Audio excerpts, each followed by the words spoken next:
Nesse ano chamado de 2024, o Pêssego, no calendário corrigido, tem início na noite do dia 24, sendo considerado da noite do dia 24 até o dia 3 de maio. Se você tem um grupo de fiéis que quer fazer o jantar de Pêssego, chamado Seder de Pêssego, mas não sabe como fazer, o Projeto Reina vai te dar sugestão baseada no que o texto sagrado diz. Se a sua Querrilá, o seu grupo de fiéis, contém judeus e não judeus, aí é necessário respeitar o método judaico, para não escandalizar o judeu que é teu irmão em Yeshua. Afinal de contas, a Querrilá não é igreja. Querrilá é o sistema que comporta os fiéis judeus junto com não judeus. Yeshua foi morto no primeiro dia de Pêssego, já prefigurando o sentido do abate do cordeiro, porque não existe Pêssego sem cordeiro. Yah ordenou no texto sagrado que as famílias levassem o cordeiro até o sacerdote, para que o sacerdote fizesse o abate do cordeiro, para poderem as famílias consumirem o cordeiro. Tudo dentro de um significado espiritual. Por isso que é errado chamar Pêssego de Páscoa judaica. Na verdade não existe Páscoa judaica. É mais correto você pensar que Páscoa é a distorção de Pêssego. A Páscoa fala do coelho, Pêssego fala do cordeiro. No Pacto Novo com Yeshua HaMashiach, Yeshua é o próprio Cordeiro, Cordeiro de Yah, que tira o pecado do mundo. E ele também é o próprio sacerdote. Mas se você tem um grupo de fiéis sem nenhum judeu presente, e você gostaria de fazer o jantar de Pêssego, mas não sabe como, foca no básico. Pêssego é uma celebração coletiva, uma celebração em forma de jantar. Sem nenhum judeu presente no grupo, o foco alimentar não é necessariamente o cordeiro, é o pão e o vinho. Mas não um pão comum. Matzá não é um pão comum, como o pão francês, pão de forma, que a gente conhece. Matzá é aquele que parece com uma bolacha creme cracker. E ele não contém fermento. E o vinho? Tem o vinho também, na celebração de Pêssego. Aí você vai dizer, mas vinho? Eu não bebo vinho, eu não gosto de vinho. Não sei se você sabe, mas no mercado de bebidas em geral, existe o chamado vinho sem álcool. Ele é mais difícil de achar, mas pela internet você consegue achar, consegue comprar. Como Pêssego é um dos moedim, um dos prazos espirituais, Yah nos dá o prazo de 1 ano para organizar Pêssego. Porque Pêssego não é como a Santa Ceia dos crentes. Pêssego é uma vez por ano. Yah nos dá o prazo de 1 ano para aprontar todo o Seder de Pêssego. Você tem tempo suficiente para procurar e comprar as coisas. No intervalo de 1 ano, você pode ir procurando pela internet.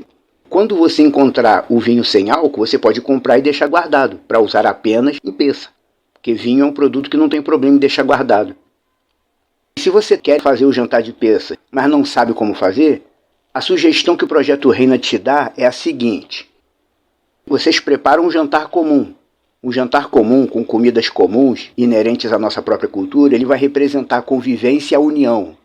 A união dos irmãos que se unem em torno de uma mesa para fazer refeição.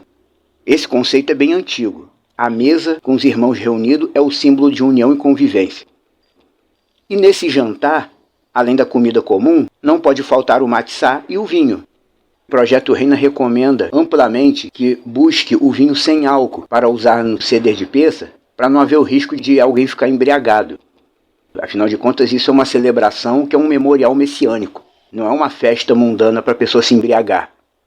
O pão e o vinho, para não haver nenhum escândalo, nenhuma distorção, deve ser o matzá e o vinho sem álcool. E isso não pode faltar, porque mesmo que a gente não tenha que seguir todos os ditames do judaísmo em si, quando Yeshua celebrou junto com os 12, o Pêssego, antes de ser morto, ele celebrou com o matzá e o vinho. E ele disse, façam isso todas as vezes em memória de mim. Esse negócio de fazer todas as vezes em memória dele, o que ele disse para fazer? Partir o matzá como sendo o corpo dele e tomar o cálice do vinho como sendo o sangue dele.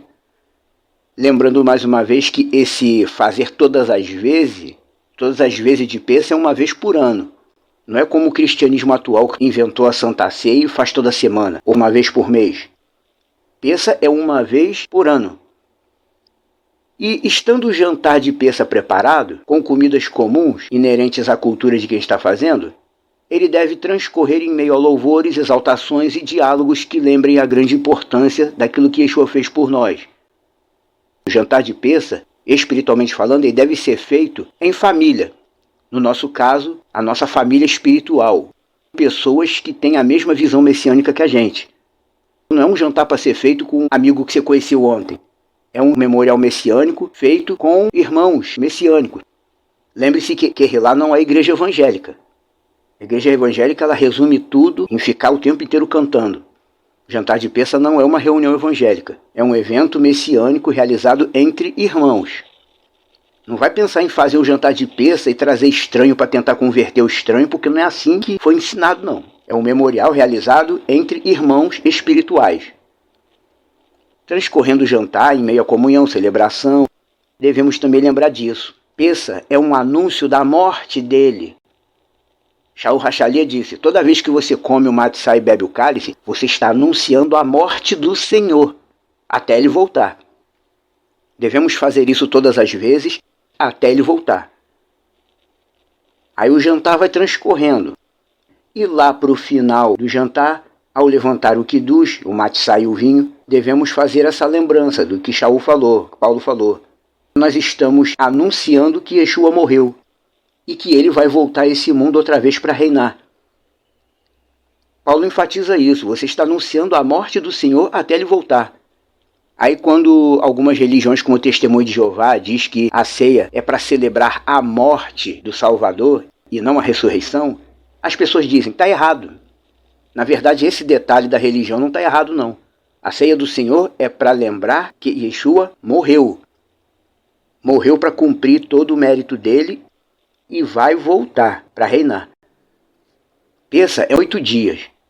Dos 8 dias de Pêssah, os 2 primeiros dos últimos que são considerados mais importantes dentro da visão judaica. E é nesses dias, primeiro e último, que deve basicamente se realizar o jantar de Pêssah. Não é para fazer um para cada dia. É nos 2 primeiros e nos 2 últimos, ou no primeiro e no último dia. E aquele ritual judaico de tirar tudo que tem fermento de dentro de casa antes de se iniciar a Pêssah, isso para nós tem um sentido de avaliarmos nossas vidas e nos corrigirmos de todos os pecados básicos antes de querer oferecer um memorial para ele. Porque na linguagem bíblica, vemos que o fermento simboliza tudo aquilo que foi acrescentado à nossa vida, mas não pertence a nós. Tirar o fermento da nossa vida, espiritualmente falando, é a gente corrigir nossas almas, que é o que precisamos fazer a cada dia. Quanto mais em se tratando de Pêssah, que é um memorial que a gente faz para celebrar o fato de que Yeshua morreu para cumprir o mérito dele. Ele morreu, mas ele ressuscitou e vai voltar. E Pêssah é uma celebração disso. E quando a gente come o pão, o matzá, e bebe o vinho, como o sangue dele, estamos anunciando para nós mesmos que alguém morreu por nós. E que esse alguém reviveu e vai voltar para cumprir tudo que está escrito a respeito dele. E é isso. Essa aqui é a sugestão do Projeto Reina para quem deseja realizar o jantar de Pêssah, mas não sabe como fazer. Se não tem bastante gente para formar um grupo que possa ser denominado Kehillah para fazer o jantar, pelo menos 3 pessoas já é um número razoável de pessoas para se pensar em fazer um memorial desse. Pelo menos 3 pessoas. Se juntamente com você tem mais de 2 pessoas que têm a mesma visão messiânica e que têm vontade de celebrar Pêssah, é lícito. Se você tem como fazer e quer fazer, e pode fazer, faça. Lembrando disso, Pêssah é celebração em grupo. Não é eu sozinho quero celebrar Pêssah, vou fazer tudo sozinho. Não. Pêssah simboliza comunhão, união e convivência da Kehillah entre si, e todos voltados para um único Senhor que é Yeshua. Não faria sentido nenhum celebrar Pêssah sozinho. Pêssah é considerado um jantar em família. No nosso caso é a família espiritual. É algo que deve ser feito entre irmãos, pessoas que têm a mesma visão messiânica. Porque se não for assim, não faz nem sentido.